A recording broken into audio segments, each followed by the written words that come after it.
అందరికీ నమస్కారం అండి.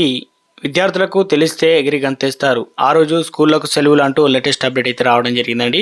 సో ఆ వివరాలు ఏంటనేది కూడా వీడియోలో తెలుసుకుందామండి. వీడియోని స్కిప్ చేయకుండా ఎండ్ వరకు చూడండి, కంప్లీట్ ఇన్ఫర్మేషన్ అయితే అర్థమవుతుందండి. మీలో ఇంకెవరైనా సరే మన ఛానల్ సబ్స్క్రైబ్ చేయకుండా చూస్తున్నట్లయితే వెంటనే మన ఛానల్ సబ్స్క్రైబ్ చేసుకోండి. ప్రభుత్వం నుంచి వచ్చే లేటెస్ట్ అప్డేట్ అన్ని కూడా అందరికంటే ముందుగానే అందించడం జరుగుతుంది. దయచేసి లైక్ చేయండి. రాష్ట్ర ప్రభుత్వం విద్యార్థులకు గుడ్ న్యూస్ చెప్పింది. స్కూళ్ళకి, కాలేజీలకు ఆ రోజు సెలవులు ప్రకటిస్తూ నిర్ణయం తీసుకుంది. తెలంగాణ ప్రభుత్వం క్యాలెండర్ ప్రకారం ఫిబ్రవరి 14న షబ్-ఏ బారత్ అనేటువంటి నిర్వహించబడుతుంది. ఈ నేపథ్యంలో ఫిబ్రవరి 14వ తేదీన షబ్-ఏ బారత్ సందర్భంగా తెలంగాణ ప్రభుత్వం సెలవులు ప్రకటించింది.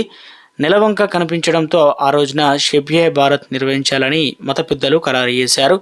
ఇది సాధారణ సెలవు దినం కాకుండా ఆప్షన్ హాలిడే అని పేర్కొంది. ఫిబ్రవరి 14న కొన్ని పాఠశాలలకు సెలవులు ఉండగా మరికొన్ని మైనారిటీ స్కూళ్లకు మరుసటి రోజు సెలవులు అయితే పాటిస్తాయి. దీంతో పాటు ప్రభుత్వ ఉద్యోగులకు ఆప్షన్ హాలిడే వర్తించనుంది. షబ్-ఏ బారత్ను ముస్లింలు అందరూ ఒక పవిత్రమైన దినంగా భావిస్తారు. కాబట్టి ఈరోజు ప్రపంచవ్యాప్తంగా ముస్లింలు ఎంతో గొప్పగా జరుపుకుంటారు.